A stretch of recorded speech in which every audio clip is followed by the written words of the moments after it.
Alhamdulillahi Rabbil Alamin. Alhamdulillahilladzi hadana li hadza wa ma kunna linahtadiya laula an hadana Allah. Allahumma shalli ala sayyidina Muhammad wa ala alihi wa ashabihi ajma'in. Amma ba'd.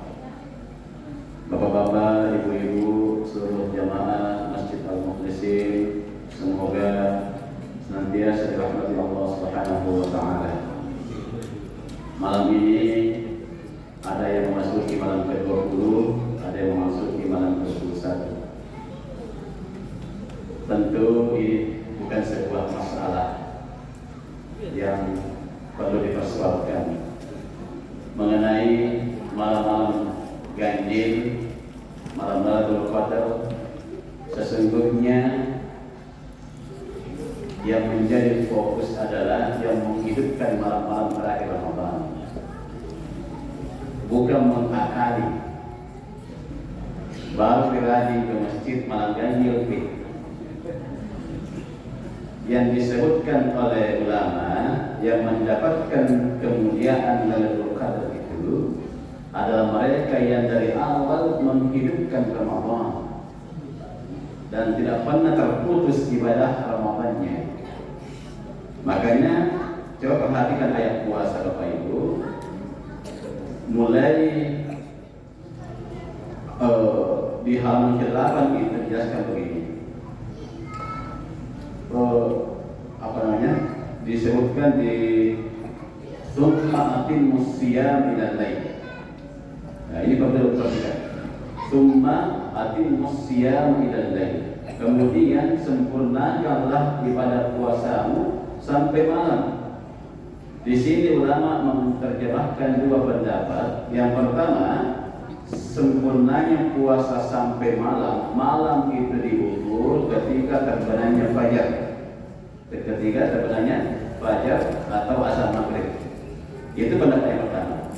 Tetapi kesempurnaan yang dimaksud di sini atimmus siyam ilal lail, sempurnakanlah puasamu sampai malam. Malam itu tidak ada batasnya sampai terbitnya fajar. Maksudnya apa? Apakah kita berpuasa sampai terbitnya fajar? Tidak. Artinya apa? Kesempurnaan puasa apabila malam-malam itu disempurnakan dengan amalan-amalan mulia, termasuk di dalamnya qiyamul lail, termasuk di dalamnya tilawatul Quran, termasuk di dalamnya salat tarawih berjamaah, termasuk di dalamnya amal-amal i'tikaf yang masya Allah panitia agendakan. Ya, jadi jangan mengakali agama. Ya, jadi yang disebut di sini yang mendapatkan malam-malam kemuliaan itu adalah mereka yang senantiasa menghidupkan malam-malam Ramadan. Hadirin berbahagia. Ya, sebenarnya tadi itu yang mau bahas, tetapi karena ada mengangkat tentang i'tikaf tadi, begini, ada di dalam Al-Quran dan ini sangat berkesesuaian dengan agenda panitia. Di dalam Al-Quran ada surah Fatir ayat 29 dan 30. Ya. Di situ dijelaskan begini. Innal ladzina yatluna kitaballah wa aqamus salata wa anfaqu mimma razaqnahum sirran wa 'alaniyah yarjuna tijaratan lan tabur liyuwaffiyahum ujurahum wa yazidahum min fadlihi innahu ghafurun syakur. Ini ayat tentang amalan i'tikaf. Jadi ada 3 amalan yang perlu kita hidupkan di malam-malam i'tikaf tadi. Yang pertama, yatluna kitaballah, perbanyak membaca Al-Quran. Masya Allah tadi agenda pertamanya 10:30. Ya, tilawat Al-Quran 1 juz. Ya, dan ini adalah amalan yang mulia. Apalagi berjamaah membaca Al-Quran. Karena kalau kita sendiri kadang malas gitu. Kalau kita berjamaah itu ada semangat. Di situ ada energi yang saling bertemu sehingga menimbulkan semangat. Ya. Dan memang kemuliaan sebuah majlis kalau di dalam majlis itu dibacakan Al-Quran. Ya. Makanya di sebuah hadis itu dijelaskan kemuliaan majelis yang dalamnya ada bacaan Al-Quran, majelis Al-Quran, di situ Allah turunkan sakinah, ketenangan. Jadi kalau mau kita tenang, ke masjid tilawatul Quran. Karena ini adalah majlis yang dirahmati Allah Subhanahu wa taala. Jadi yang pertama, yatluna kitab Allah, kalau bisa Bapak Ibu jangan berhenti hanya satu juz. Tetapi buka terjemahannya. Baca minimal satu halaman terjemahan Al-Quran. Di situ kita akan mendapatkan pesan-pesan Al-Quran. Karena pesan Al-Quran itu kadang tidak bisa ditangkap kalau kita tidak memahami maknanya. Kalau bisa, bawa kisah tafsir. Ada yang membaca, ada yang mendengarkan. Karena sekarang tidak ada alasan kita tidak belajar. Jadi Al-Quran itu jangan hanya fokusnya membaca saja. Ya, membaca alhamdulillah mendapatkan kebaikan, satu pahala, satu huruf. Kalau berwudu satu huruf 10 kebaikan. Kalau dibaca dalam sholat satu huruf 50 kebaikan. Makanya kalau panjang Pak Pun apa ini jangan menumpuk-numpuk. Iya. Maksud bahwa saya dapatkan 50 kebaikan. Ya, jadi fokus yang diberikan waktu i'tikaf kalau bisa yatluna kitab Allah, bukan hanya fokus membaca satu juz, tetapi setelah itu bergantian membaca terjemahannya. Apa satu halaman saja. Setelah itu buka tafsirnya, cari ayat di situ apa yang bisa dibaca tafsirnya, baru ada yang mendengarkan. Itu bertambah kebaikannya.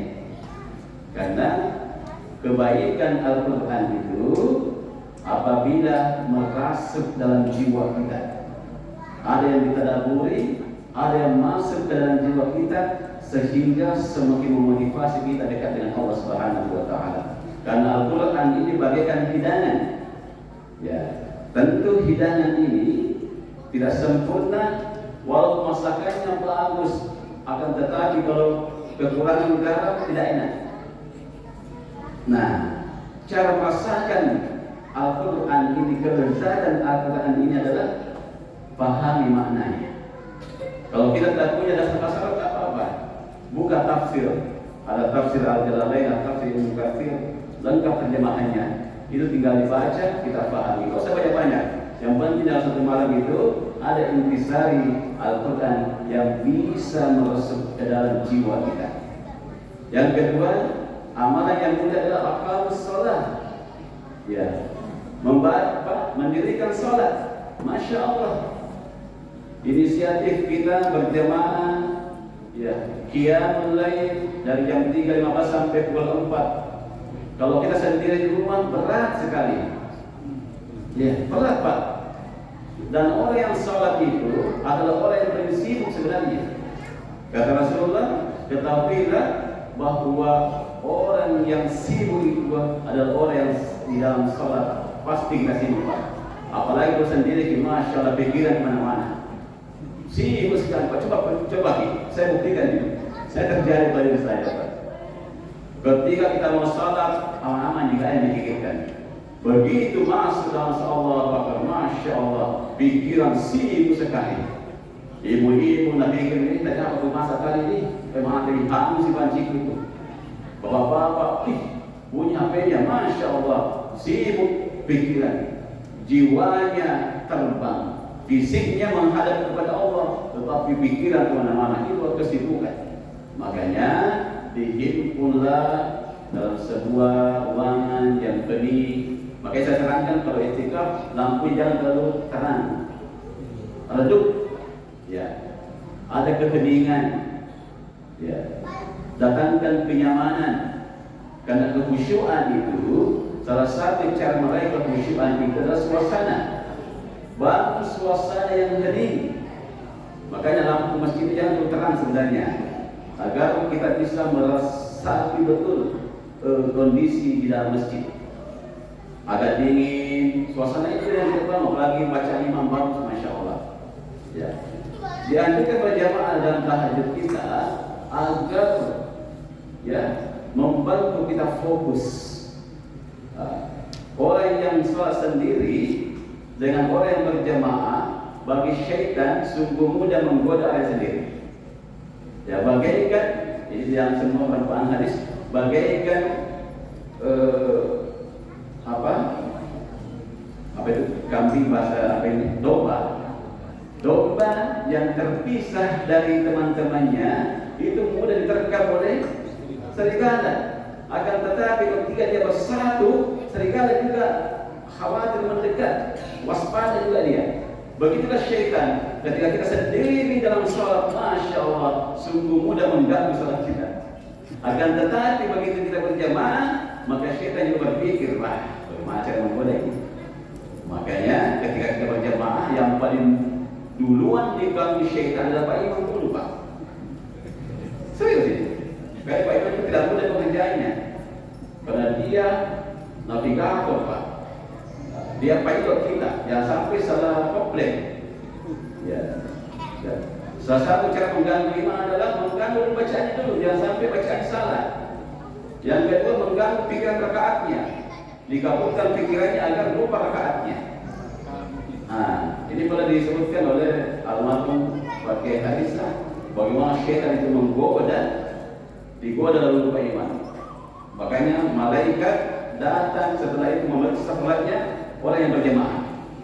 Diperiksa dulu, kata Allah dalam sebuah riwayat, wahai malaikatku, coba periksa dulu di sholatnya apa yang berjamaah.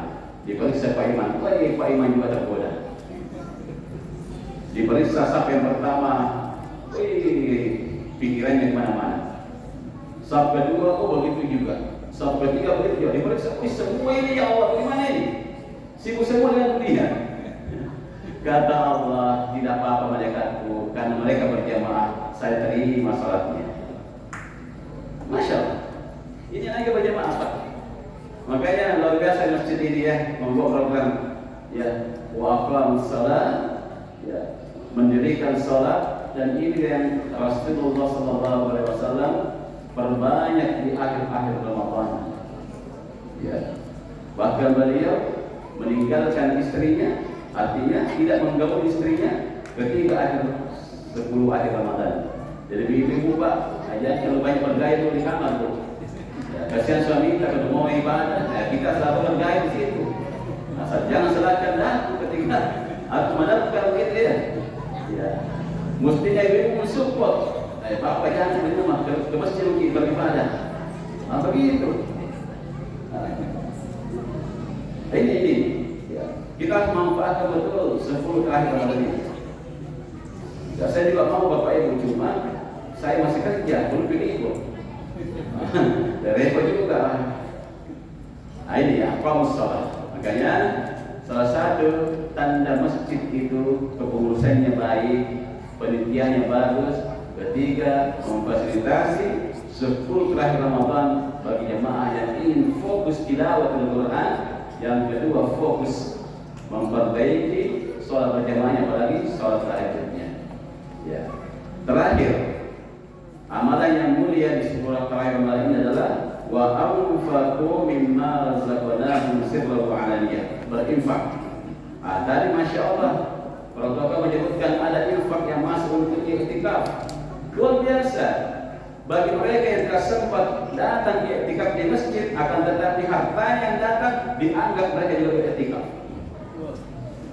Jadi kalau sibuk kita tidak mampu kita datang ke masjid, tidak apa-apa, kita biayai iktikaf. Belikan buka puasa, belikan contoh, tidak apa-apa.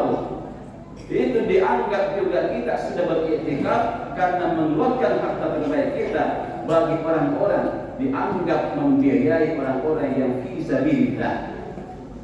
Di zaman sahabat itu ada yang tak mampu datang untuk berjuang di hadapan melawan musuh di medan perang karena keterbatasan fisik, keterbatasan kemampuan sudah tua. Akan tetapi mereka punya harta, dia sumbangkan di jalan Allah. Kata Rasulullah, kamu juga sesungguhnya sudah berjuang di jalan Allah Subhanahu wa Ta'ala. Jadi Rasulullah itu kecintaannya, kebiasaannya itu kalau 10 terakhir Ramadan begini pernah suatu ketika sholat subuh. Ketika sudah selesai sholat subuh, biasanya beliau duduk berzikir atau berceramah di hadapan sahabat. Nah itu juga salah satu sunnah imam itu ketika sudah salam mungkin menghadap ke jemaah. Ya. Akan tetapi itu dilakukan. Rasulullah tiba-tiba berdiri menuju kamarnya. Ya. Setelah itu datang. Ternyata sahabat bertanya, wahai Rasulullah, apa yang mendesak sehingga engkau meninggalkan kami? Kata Rasulullah, saya setelah salam teringat ternyata masih ada harta di dalam kamarku yang belum saya infakkan. Ini yang mengganggu pikirannya Rasulullah karena masih ada sedikit hartanya yang tersimpan di rumahnya belum diinfakkan, sehingga dia beli cepat-cepat ambil dan keluar mencari orang yang bisa menerima infaknya.